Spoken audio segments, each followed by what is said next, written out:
Hello আমার ছোট ভাই বোনেরা, কেমন আছো তোমরা সবাই? আশা করি সবাই অনেক ভালো আছো। তোমাদের সকলকে তোমাদের ইউটিউব চ্যানেল বাংলা ম্যাথস 2.0 তে স্বাগত জানাই। তো ফ্রেন্ডস, আজকে ক্লাস 9 এর অঙ্ক করাবো। ক্লাস 9 এর বৃত্তের ক্ষেত্রফল কোষে দেখি 18। তো কোষে দেখি 18 বৃত্তের ক্ষেত্রফল যে চ্যাপ্টারটা আছে সেই চ্যাপ্টারটা আজকে শুরু করতে চলেছি। তো আজকে সেই চ্যাপ্টারের মধ্যে বৃত্তের ক্ষেত্রফল, বৃত্তের পরিধি, ব্যাস, ব্যাসার্ধ, জ্যা, কেন্দ্র ইত্যাদি নিয়ে আলোচনা করব এবং কোষে দেখি 18 যে অঙ্কগুলো আছে সেগুলো পরপর করতে থাকবো। তো চলো সাথে থাকো, দেখতে থাকো। আমরা যখন কোন একটা বৃত্ত অঙ্কন করি তখন সেই বৃত্তটার কেন্দ্র প্রয়োজন হয়। কেন্দ্রকে কম্পাস, কেন্দ্রের মধ্যে কম্পাসটা ধরে বৃত্ত অঙ্কন করি। তার মানে এই ও বিন্দুটাকে বলা হয় কেন্দ্র। কার কেন্দ্র? বৃত্তের কেন্দ্র। ঠিক আছে। আচ্ছা, এই কেন্দ্র থেকে বাইরের এই যে গোল রেখাটা দেখতে পাচ্ছ এইটাকে বলা হয় পরিধি। ঠিক আছে। বাইরে চারিদিকে মনে করো এটা একটা খেলার মাঠ আছে। এই খেলার মাঠের মধ্যে আমি যদি বাইরে এদিক এই বরাবর পাঁচিল দিই, ঠিক আছে, তাহলে পাঁচিলটা দৈর্ঘ্যটা হয়ে যাবে কি তোমার পরিধি। ঠিক আছে। তাহলে যদি বার করতে বলে যে কোনো বৃত্তাকার মাঠের পরিধি কত, তার মানে কি তার চারিদিকে যে রাউন্ডটা আছে জায়গাটা সেটাই হচ্ছে পরিধি। তার মানে এইটাকে বলা হচ্ছে কি তোমার পরিধি। জানো, এবার এই কেন্দ্র থেকে বৃত্তের পরিধি পর্যন্ত সরল রেখা, সেটা এটা হতে পারে, এটা হতে পারে, এটা হতে পারে, মানে কেন্দ্র থেকে বৃত্তের চারিদিকে পরিধি বরাবর এই লাইনে সংযোজক সরল রেখাটাকে বলা হয় ব্যাসার্ধ। এটাকে কি বলা হয়? ব্যাসার্ধ। আচ্ছা, ব্যাসার্ধ মানে ও, যদি আমরা এটাকে এ ধরি তাহলে ও এ হয়ে যাবে ব্যাসার্ধ। এটাকে যদি বি ধরি, ও বি হয়ে যাবে ব্যাসার্ধ। এটাকে সি ধরলে, এটাকে ডি ধরলে ও সি, তারপরে ও ডি, এগুলো হচ্ছে সব ব্যাসার্ধ। ঠিক আছে। আচ্ছা, তাহলে এই একটা ব্যাসার্ধ এই কেন্দ্র বরাবর, এই সরলরেখা বরাবর যদি এই পাশে ব্যাসার্ধ টানি, তাহলে এটাকে মনে করো ই নাম দিলাম। তাহলে ই, এটা কেন্দ্র, এখান থেকে ই বরাবর এটাও ব্যাসার্ধ, কেন্দ্র থেকে এ বরাবর এটাও ব্যাসার্ধ। তাহলে এটাকে যদি যোগ করে দিই তাহলে কি পেলাম? ই এ। তাহলে বলছে দুটো ব্যাসার্ধ মিলে কি হয়? ব্যাস হয়। দুটো ব্যাসার্ধ মিলে ব্যাস হয়। অর্থাৎ ব্যাস আমরা কি দেখতে পেলাম? ব্যাস অর্থাৎ ব্যাসার্ধ 2 গুণ ব্যাসার্ধ, তাই তো? অর্থাৎ এটা যদি 3 সেন্টিমিটার হয় এখান থেকে এতটা, তাহলে এখান থেকে এটাও 3 সেন্টিমিটার।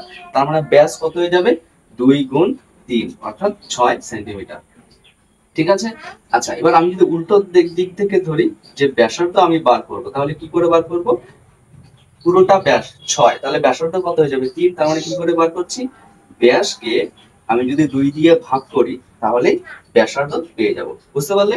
আচ্ছা, তাহলে কেন্দ্র থেকে যে কেন্দ্র বরাবর যে সরল রেখাটা যাবে সেটা হচ্ছে ব্যাস। আচ্ছা, কেন্দ্র বরাবর যদি না গিয়ে অন্য যে কোনো দিক দিয়ে যায় সেটাকে বলছে জ্যা।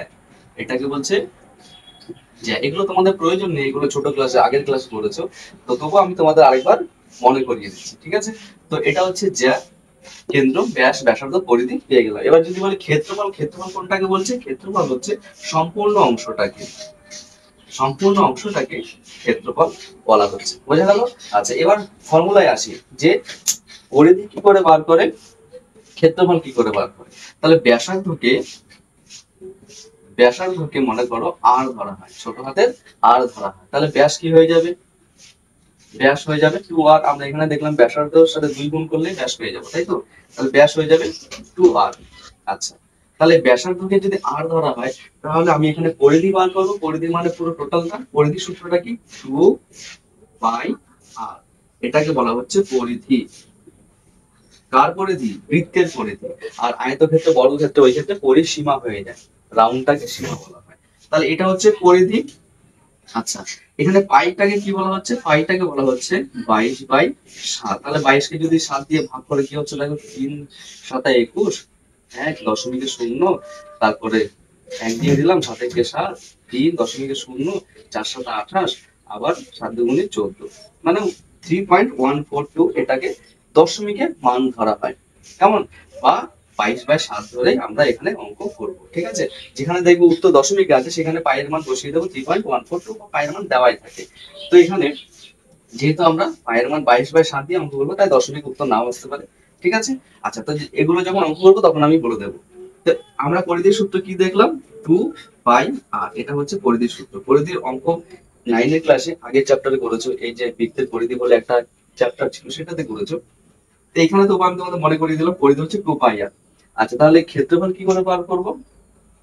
ক্ষেত্রফল হচ্ছে পাই আর স্কয়ার।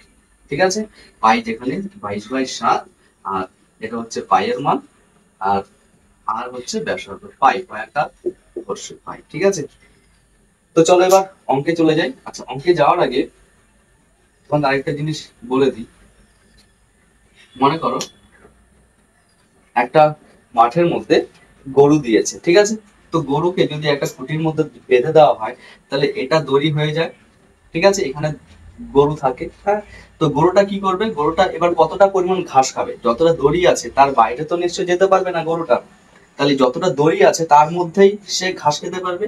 তার মানে এই যে এই দড়ি বরাবর যদি সে রাউন্ড করে ঘোরে, তার মানে এতটা পর্যন্ত খেতে পারবে ঘাস, আবার ভেতরের গুলো ঘাস খেতে পারবে। তাই তো, তার মানে গরুর ঘাস খাওয়া অর্থাৎ কি বের করতে হবে? তার ক্ষেত্রফল বের করতে হবে। পরিধি মানে শুধু লাইনটা, বাইরের সীমানাটা, সেটা তো পরিধি হয়ে গেল।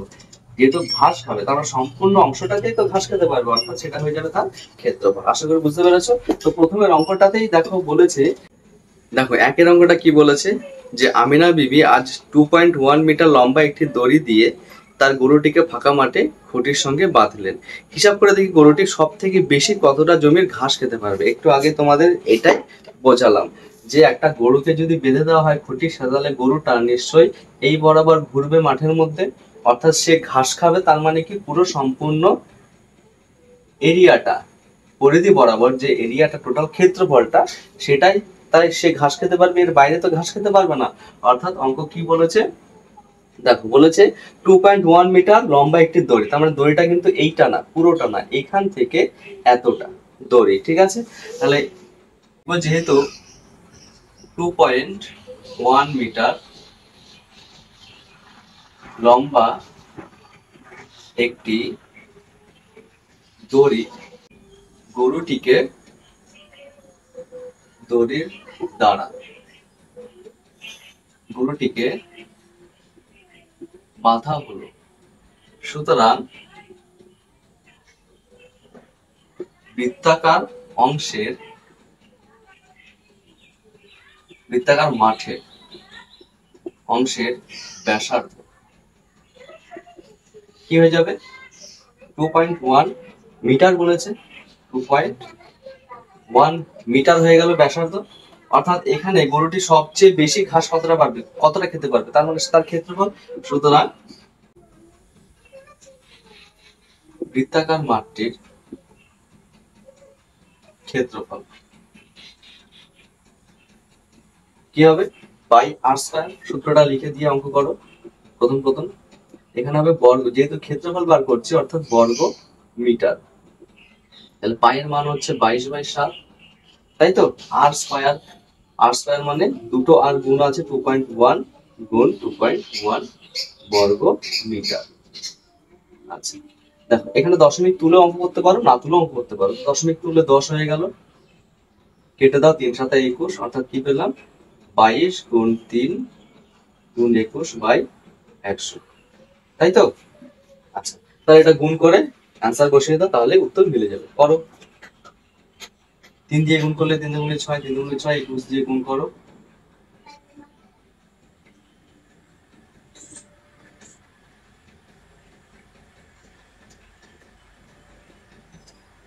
যদি 100 দিয়ে ভাগ করছি তার মানে কি হবে? 13.86 বর্গ মিটার, এটাই হয়ে যাবে তোমার answer। তো একদম সহজ অঙ্ক, আশা করি বুঝতে পেরেছো। না বুঝতে পারলে আবার একটু দেখে নাও, তাহলে বুঝতে পারবে। তো চলো এবার পরের অঙ্কে চলে যাই। এবার 2 এর অঙ্কটা দেখো, সুহানা একটি বৃত্ত আঁকবে যার পরিধি দেওয়া আছে 35.2। তাহলে এখানে পরিধি দিয়েও তোমাকে অঙ্ক করতে হবে। তাহলে একটা বৃত্ত এঁকেছে, প্রথমে আঁকো। বৃত্ত একটা আঁকলো যার পরিধি, পরিধি অর্থাৎ বাইরের চারিদিকটা, তাই তো। তাহলে পরিধি কত বলেছে? 35.2 সেমি। আচ্ছা এবার বলছে হিসাব করে দেখি সুহানা যে বৃত্ত আঁকবে তার ব্যাসার্ধের দৈর্ঘ্য কত নেবে, ক্ষেত্রফল কত হবে। একদম সিম্পল অঙ্ক। তাহলে দেখো পরিধি, তাহলে এখানে লিখবো বৃত্তটির পরিধি কত বলেছে? 35.2 সেমি। আচ্ছা তাহলে এখানে ধরে নাও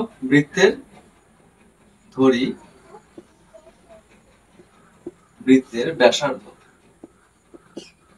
8 সেমি। তাহলে বৃত্তের ব্যাসার্ধ যদি 8 সেমি হয় তাহলে সেই ক্ষেত্রে পরিধি কত হবে? 2 পাই r সেমি, তাই তো? যদি ব্যাসার্ধ আমি 8 সেমি ধরি তাহলে পরিধি আমার r কে ধরে 2 পাই r। এই পরিধিটাই বলেছে 35.2। অর্থাৎ প্রশ্ন অনুসারে লিখতেও পারো ডাইরেক্ট,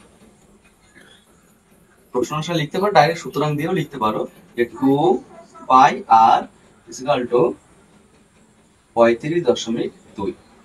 তাহলে এখান থেকে সমাধানের মতো অঙ্ক করতে পারি আমরা বা দিয়ে। পাই এর মান বসাবো কত? 22/7 গুণ r সমান সমান 35.2। তাহলে এখানে r এর মানকে রেখে বাকিগুলোকে অন্যদিকে নিয়ে যাব। আমরা সমাধানের অঙ্কে এর আগে বহুবার করেছি। তাহলে 35.2 এগুলোকে এক পাশ থেকে আরেক পাশ সমান সমানের আরেক পাশে নিয়ে গেলে উল্টে যায়। কিরকম উল্টে যাবে? গুণ থাকলে ভাগ হবে। সরাসরি এভাবে করতে পারো, এখানে 2 উপরে আছে তাহলে এখানে চলে আসবে নিচে, আর 22/7 চলে আসবে 7/22। এইভাবেও করতে পারো, ঠিক আছে। আচ্ছা, তাহলে দশমিক তুলে না, দশমিক না তুলে যদি করতে পারো, দশমিক না তুলেও করবে। 2 দিয়ে কাটো, কত হচ্ছে? 17 দুগুণে 34, 6 দুগুণে 12। যদি কাটাকুটি না পারো তোমরা 2 দিয়ে ভাগ করে নেবে 352 কে। যেমন 2 1 2, বিয়োগ করলে 1, 7 দুগুণে 14, বিয়োগ করলে 1, 12, 6 দুগুণে 12। দেখ সেটাই লিখেছি। আর যারা পারো কাটাকুটি তারা সরাসরি করে ফেলবে। 17 দুগুণে 34, 6 দুগুণে 12। বুঝতে পারলে? আচ্ছা, এবার 11 দিয়ে কাটো, 11 দুগুণে 22। এটাকে 11 দিয়ে কাটলে দেখো 17 আছে, তার প্রথমে 1 দিয়ে দেবো। 11 কে 11, 17 থেকে 11 বিয়োগ করলে 6, 6 আর 5 এর 6 66, 6 6 66। যদি কাটাকুটি বুঝতে না পারো ভাগ করে করতে পারো, ঠিক আছে। আবার 2 দিয়ে যদি কাটি, 8 দুগুণে 16। তাহলে কি পেলাম দেখো, উপরে 8 গুণ 7, নিচে 10, তাই তো? আর তো কিছু নেই। হ্যাঁ, তাহলে কত হচ্ছে? 7 8 56/10। তাহলে একটা শূন্যতে ভাগ, অর্থাৎ উপরে দশমিক চলে আসবে। কোথাও নেই দশমিক মানে শেষে থাকে। তাহলে 10 দিয়ে ভাগ করছি মানে একবার আগে দশমিক চলে যাবে, অর্থাৎ 5.6 সেমি। তাহলে ব্যাসার্ধ কত পেলাম? 5.6 সেমি। তাহলে ব্যাসার্ধকে ধরে আমি এবার ক্ষেত্রফল সহজেই বার করতে পারবো। তাহলে করে ফেলো। সুতরাং লেখো ব্যাসার্ধ 5.6 সেমি, অর্থাৎ ক্ষেত্রফল কি হবে? পাই r স্কয়ার, আর এখানে 5.6 বর্গ সেমি। বোঝা গেল? আচ্ছা, দশমিক তুলবো, দশমিক না তুলবো কোনো ব্যাপার না। 7 8 56, তাহলে 7 8 56, দশমিক 8 চলে আসলো। তাহলে এবার এটাকে গুণ করো, বা তুমি যদি দশমিক তোলো তাহলে দশমিক তুলতে পারো। 10 হয়ে গেল, এটাও 10 হয়ে গেল। যারা দশমিক নিয়ে অঙ্ক পারবে না, ঠিক আছে, তাহলে 10 হয়ে গেল। আচ্ছা, তাহলে এবার গুণ করবে। কত হচ্ছে? 8 দিয়ে প্রথমে 22 কে গুণ করো। 8 দুগুণে 16, হাতে 8 দুগুণে 16 আর 17। এবার 56 দিয়ে গুণ করতে হবে। 6 6 36 3, 6 7 42, 7 3 45, 6 1 6, 6 আর 4 10, 5 6 30, 7 3 5 7 35, 7 3 38, 5 1 5 আর 2 8, 6 5 8 9। তাহলে এদের নিচে দুটো শূন্য, অর্থাৎ দু ঘরের দশমিক এখানে চলে আসবে 98.56। বুঝতে পারলে কি করে করলাম? উপরে আসলো এইটা, আর নিচে দুটো শূন্য আছে, তাই দুটো শূন্যর জন্য দু ঘর আগে দশমিক চলে আসবে, ঠিক আছে। অর্থাৎ 98.56 বর্গ সেমি। একক অবশ্যই লিখবে। তো চলো এবার পরের অঙ্কে চলে যাই। তো এবার 3 এর অঙ্কটা দেখো, বলছে গোলাকার টেবিলের ঢাকনা তৈরি করেছেন যার ক্ষেত্রফল এত বর্গ সেমি। তিনি ওই টেবিলের ঢাকনা চারিদিকে রঙিন ফিতে লাগাবেন। অর্থাৎ চারিদিকে রঙিন ফিতে লাগাবে, ক্ষেত্রফল দেওয়া আছে। একদম সোজা অঙ্ক। আগের অঙ্কটা ঠিক এটা উল্টো। তাহলে কি হবে? লিখো গোলাকার টেবিলের ঢাকনার ক্ষেত্রফল। আমি পুরো কথাটা লিখলাম না, তোমরা লিখবে। হ্যাঁ, গোলাকার টেবিলের ঢাকনার ক্ষেত্রফল 5544, 5544 বর্গ সেমি, ঠিক আছে। আচ্ছা, তাহলে ক্ষেত্রফল ধরেছে। তাহলে আমি যদি ব্যাসার্ধ ধরি, তার মানে কি লিখবো? ধরি বৃত্তাকার ঢাকনাটির ব্যাসার্ধ আর সেমি। তাহলে ব্যাসার্ধ আর ধরে আমি ক্ষেত্রফল কি করে বার করতে পারি? ক্ষেত্রফল কি হবে? পাই আর স্কয়ার বর্গ সেমি। তাহলে এই ক্ষেত্রফলটা এটা ধরেছে, ঠিক আছে। আচ্ছা, তোমরা ডাইরেক্ট ক্ষেত্রফল বার না করে ডাইরেক্ট শর্তানুসারে বা প্রশ্নানুসারে লিখেও করতে পারো যে পাই আর স্কয়ার ইকুয়াল টু 5544, ঠিক আছে। আর যদি ধরে করো তাহলে ভালো হয়, ঠিক আছে। তো ব্যাসার্ধ ধরে নিলাম আর সেমি, তো ব্যাসার্ধকে আর ধরে ক্ষেত্রফল পাবো কি, বৃত্তাকার ঢাকনাটির ক্ষেত্রফল পাই আর স্কয়ার। এই পাই আর স্কয়ারই বলেছে ক্ষেত্রফল এটা, তো সেটার সাথে এটা সমান করলাম, অর্থাৎ আগের অঙ্কের মতো পাইকে 22/7 বসাবো, আর এখানে আর স্কয়ার লিখবো, আর এই পাশে আসবে 5544।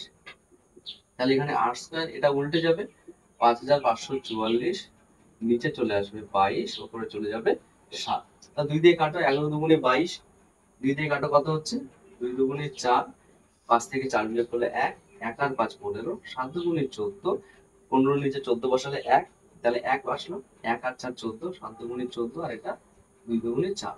এবার 11 দিয়ে কাটো কত হচ্ছে দেখো, 11 দুগুণে 22, 27 এর নিচে 22 বসালে 5 আসলো, 5 আর 7 57, অর্থাৎ 5 দিয়ে দেবো, 5 5 5 11 55, 2 অবশিষ্ট থাকলো, 2 আর 2 22, 11 দুগুণে 22। অর্থাৎ এবার আর এর মান বার করবো, আর এর মান কি, আর স্কয়ার যদি এটা হয় তাহলে আর এর মান কি উল্টো হয়ে যাবে, বর্গমূল হয়ে যাবে, অর্থাৎ 252, বা ডাইরেক্ট গুণ করে দিতে পারো, তারপর ভাগ প্রক্রিয়া বর্গমূল করতে পারো। 7 দুগুণে 14, হাতে 1, 5 সাথে 35, আর 36, 7 দুগুণে 14 আর 3 17, তাহলে 1 7 6 4, একে ভাগ প্রক্রিয়া বর্গমূল করো, ডান দিক থেকে দুটো করে সংখ্যা নিয়ে নিলাম। 17 আছে, 4 4 4 দিয়ে দেবো, 4 4 16, এই ভাগ প্রক্রিয়া বর্গমূল তোমরা নিশ্চয়ই পারো, কেমন, এই আগের ক্লাসের অঙ্ক, তবুও আমি এখানে বলে দিচ্ছি, 4 4 16, বাদিক থেকে অঙ্ক করবো, যত দিয়ে দেবো তাকে তত দিয়েই গুণ করবো, তাহলে 4 দিয়ে দিলে 4 4 16, বিয়োগ করলে 1, দুটো সংখ্যা একবারে নামাতে হয়, যেহেতু দুটো দুটো করে নিচ্ছি, বর্গমূল করছি, এইখানে যেটা আসবে তার ডবল এখানে বসাবো, অর্থাৎ 2 গুণ বসাবো, 4 আছে, 4 দুগুণে 8, বুঝতে পারলে। আচ্ছা, এবার এখানে যে সংখ্যাটা বসাবো তাকে তত দিয়ে গুণ করবো, কিরকম, আমি যদি এখানে 1 বসাই তাহলে 81 হচ্ছে, 81 কে 1 দিয়ে গুণ করবো, 2 বসাই 82 হচ্ছে, 82 কে 2 দিয়ে গুণ করবো, বুঝতে পারলে। দেখো 82 যদি বসাই, 2 যদি বসাই, 2 দুগুণে 4, 8 দুগুণে 16, দেখো পেয়ে যাচ্ছি 164 না, অর্থাৎ 2 দিয়ে যাবে, এখানে 2 মানে এখানেও 2, কত হলো, 2 দুগুণে 4, 8 দুগুণে 16, 2 লেখা, তাহলে কোনটা হলো বর্গমূল, এইটা 42, অর্থাৎ আর সমান সমান কি পেলাম, 42। তাহলে ব্যাসার্ধ পেয়ে গেলাম 42, অর্থাৎ কি, এবার ব্যাসার্ধকে ধরে কি বার করতে বলেছে, বলছে বাইরে চারিদিকে ঢাকনা দিয়ে, ঢাকনাকে বাইরে চারিদিকে ফিতে বসাবে, মানে এই যে এইটা হচ্ছে চারিদিক, এর মধ্যে ফিতে বসাবে, অর্থাৎ পরিধি বার করতে হবে। সুতরাং লেখো বৃত্তাকার ঢাকনার ব্যাসার্ধ কত, 42 সেমি। সুতরাং পরিধি, বৃত্তাকার ঢাকনার পরিধি কত হবে, 2 পাই আর সেমি, 6 7 42, ঠিক আছে, 6 দুগুণে 12, অর্থাৎ 22 কে 12 দিয়ে গুণ করো, 12 দুগুণে 24, 12 দুগুণে 24, আর 2 26, এটাই হবে অ্যান্সার। এবার উত্তরটা লিখবো কি, উত্তরটা লিখবো না যে পরিধি, যেটা চেয়েছে সেটা লিখবো, যে আমাকে 264 সেমি দৈর্ঘ্যের রঙিন ফিতে কিনতে হবে। তো এই ছিল অঙ্ক, চলো এবার পরের অঙ্কে। দেখো এবার 4 অঙ্কটা বলছে, আমাদের পাড়ার বৃত্তাকার খেলার মাঠটি বেড়া দিয়ে ঘিরতে প্রতি মিটারে 21 টাকা হিসেবে 924 টাকা খরচ হচ্ছে। ঠিক আছে, তার মানে একটা মাঠ আছে, বৃত্তাকার মাঠ, সেই মাঠটাকে ঘিরবে, এরকম একটা বৃত্তাকার মাঠ, তাহলে মাঠটাকে বেড়া দিয়ে ঘিরবে, তার মানে কি পাঁচিল দেবে, মানে সীমানা বরাবর বেড়া দেবে, অর্থাৎ কি এটা পরিধি, ঠিক আছে, আমি বলেছি বাইরের সীমানা বরাবর সেটা পরিধি। আচ্ছা, তো বলছে 21 টাকা হিসেবে 924 টাকা খরচ হয়, তার মানে এই যে এটাকে মোট খরচ হয় 924 টাকা, পার মিটার কত 21, তাহলে এই 924 কে আমি যদি 21 দিয়ে ভাগ করি, তাহলে যেটা পাবো সেটা কি পরিধি বেরোবে। কেন পরিধি বেরোবে, কারণ মোট টাকা লাগছে আমার এত, আর আমার পার মিটারে 21 টাকা, তাহলে পার মিটারকে মোট টাকা দিয়ে যদি ভাগ করি, মানে মোট টাকাটাকে পার মিটারে কত টাকা লাগছে সেটা দিয়ে যদি ভাগ করি, আমি কতটা জায়গা বেড়া দিয়েছি সেটা পেয়ে যাবো। আশা করি বুঝতে পেরেছো। তাহলে দেখো প্রথমে লিখে নিয়েছি কি, পাড়ার বৃত্তাকার মাঠটি বেড়া দিয়ে ঘিরতে প্রতি মিটার 21 টাকা হিসেবে খরচ হয় 924 টাকা, ঠিক আছে। তা 924 কে যদি আমি 21 দিয়ে ভাগ করি কি পাবো, পরিধি পাবো। তো লিখবো, সুতরাং বৃত্তাকার মাঠটির পরিধি, বৃত্তাকার মাঠটির পরিধি কত, 924 ভাগ 21 মিটার, কত বেরোচ্ছে দেখো, 21 দিয়ে কাটাকুটি করো, 3 দিয়ে 3 7 21, আর 3 3 9, 2 আসছে, দেখো এটাকে তোমাদের ভেঙে দেখিয়ে দিই, অনেকে এই জায়গাটা ভুল করে, 3 থেকে 9 হলো, 2 কে যাচ্ছে না, 24 নামালো, 3 8 24, তাই তো, একদম কাটা। কেন কাটা, একটা করে সংখ্যা নামাতে হয়, 2 নামালে 2 কে তো যাচ্ছে না, ভাগ যাচ্ছে না 3 দিয়ে, তাহলে আর 4 নামাতে হবে, আর একটা সংখ্যা নামাতে গেলে 0 দিয়ে নামাতে হয়, বুঝতে পারলে। তাই 0 দিয়ে নামালাম 4 কে, এবার 24 হলো, 3 8 24, অর্থাৎ কত আসলো 308। 3 দিয়ে কাটলাম। এবার 7 দিয়ে কাটলে কত হচ্ছে দেখো, 3 7 21, 4 7 28, 4 7 28, 44 মিটার। ঠিক আছে, তাহলে 7 দিয়ে ভাগ করলে 308 কে 44 মিটার আসবে। তাহলে 44 মিটারটা কি, এটা হচ্ছে পরিধি, তাই তো? তাহলে পরিধি আমাকে বার করতে বলেছে কি, ত্রিপল দিয়ে ঢাকতে কত বর্গমিটার ত্রিপল কিনতে হবে। ত্রিপল দিয়ে ঢাকবে অর্থে পুরো মাঠটা ত্রিপল দিয়ে ঢাকবে, এই যে সম্পূর্ণ মাঠটা এটাকে ত্রিপল দিয়ে ঢাকবে, তার মানে ক্ষেত্রফল বার করতে হবে। আমি পরিধি পেয়েছি, সুতরাং কি লিখতে পারি, 2 বাই r সমান সমান 44, তাই তো? কেন, এটাই পরিধি আর আমরা পরিধি জানি 2 পাই r। তাহলে এখানে ধরে নেব, ধরি মাঠটির ব্যাসার্ধ, ব্যাসার্ধ কত, r মিটার। বুঝতে পারলে? তাহলে ব্যাসার্ধ যদি 8 মিটার হয় তাহলে পরিধি কত, 2 পাই r। লিখতে পারো পরিধি 2 পাই r, সরাসরি করতে পারো 2 পাই r সমান সমান 44। তাহলে এখান থেকে আমরা কি বার করব, r, তার মানে কি হবে, নিচে চলে আসবে, উপরে 44 নিচে 2 চলে আসবে, পাই মানে কি 22/7। তাহলে 22/7, 22 চলে আসবে নিচে, 7 চলে যাবে উপরে। এরকম অঙ্কের আগেও করেছি, তাই ওটা ওই লাইনটা করালাম না। 22 দুগুণে 44, 2 দিয়ে কাটা, অর্থাৎ আর কত পেলাম, আর হচ্ছে 7। তাহলে আর পেয়ে গেলাম 7, অর্থাৎ কি, ব্যাসার্ধ, সুতরাং ব্যাসার্ধ 7 মিটার। এবার আমরা কি বার করব, ক্ষেত্রফল, পাই আর স্কয়ার, 22/7 আর স্কয়ার হচ্ছে ব্যাসার্ধ গুণফল বর্গ মিটার।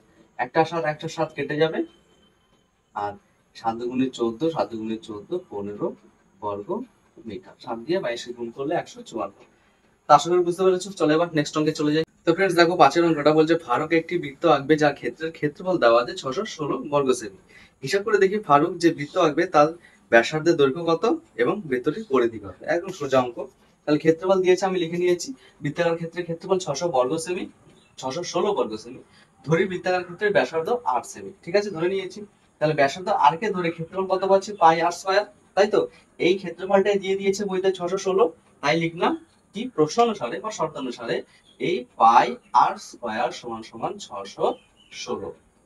একইভাবে এরকম অঙ্ক, সেম অঙ্কের আগের অঙ্কে করালাম। ঠিক আছে, 2 নম্বর অঙ্ক ছিল বোধহয়, আমার খেয়াল নেই, 2 না 3 হবে বোধহয়। তো এখান থেকে আমরা কি বার করব, পায়ের মান বসাবো, 22/7 আর স্কয়ার 616। তাহলে এখানে আর স্কয়ার কি পাবো, 22/7 উল্টে যাবে, 616 গুণ 7/22। একে কাটলে কত হয়, 11 দিয়ে বা 2 দিয়ে যদি কাটি 11 হচ্ছে, 2 দিয়ে কাটলে 3 দুগুণে 6, দেখো 6 মিলে গেল, 1 আছে, অর্থাৎ এখানে 0 হবে, 8 দুগুণে 16। বুঝতে না পারলে পাশে ভাগ করে নাও, দেখো দেখো চলে আসবে। তাহলে কি পেলাম, আচ্ছা, তাহলে আচ্ছা এবার 11 দিয়ে কাটো, কত হচ্ছে, 2 দিয়ে যদি দিই, 11 দুগুণে 22, বিয়োগ করলে 30 থেকে 8 আসছে, 8 আর 8 88, 8 11 88। তাহলে আর এখানে আর স্কয়ার যদি এটা হয়, তাহলে আর এখানে বর্গমূল হয়ে যাবে। তাহলে কি পাচ্ছি, আর এর মান দেখো, 4 7 28, ভেঙে দিই তোমাদের, 4 7 28, 4 কে 2 গুণ 2, আরেকটা 7 এক্সট্রা পড়ে রইল, অর্থাৎ কি পেলাম, আর সমান সমান একটা 7, দুটো 7 এর জন্য একটা 7 আসবে, দুটো 2 এর জন্য একটা 2 আসবে, অর্থাৎ 7 গুণে 14। তাহলে ব্যাসার্ধ পেয়ে গেলাম 14। সুতরাং বৃত্তাকার ক্ষেত্রের ব্যাসার্ধ 14 সেমি। কি বার করতে বলেছে, পরিধি বার করতে বলেছে। সুতরাং পরিধি, বৃত্তাকার ক্ষেত্রের পরিধি কি হবে, 2 পাই আর, দেখো এখানে কিন্তু পায়ের মান 3 পয়েন্ট, ওইটা বসাইনি। ঠিক আছে, পায়ের মান 22/7 বসিয়ে কাটাকুটি হয়ে মিলে যাচ্ছে। তাহলে 7 দুগুণে 14, এখানে একক হবে সেমি, 2 দুগুণে 4, 4 দুগুণে 8, 4 দুগুণে 8 সেমি। কি করলাম, এই দুই গুণ করলাম, 2 দুগুণে 4, 4 দিয়ে গুণ করলাম, 22 কে 88 সেমি। তো এটা হয়ে গেল 5 এর অঙ্ক। তো ফ্রেন্ডস ভিডিও বেশি বড় করব না, তাই আজকে 5 পর্যন্ত অঙ্ক দিলাম। পরের দিন আবার চেষ্টা করব 10 পর্যন্ত বা 11 পর্যন্ত যত হয় সেটা করতে। তো পরের ভিডিওগুলো পেতে হলে অবশ্যই চ্যানেলটিকে সাবস্ক্রাইব করে পাশে থাকবে। আর যদি ভালো লাগে তোমার বন্ধুদের সাথে অবশ্যই শেয়ার করে দেবে। আবারও দেখা হচ্ছে নতুন একটি ক্লাস নিয়ে, নতুন একটি ভিডিও নিয়ে। ততক্ষণে ভালো থেকো, টাটা।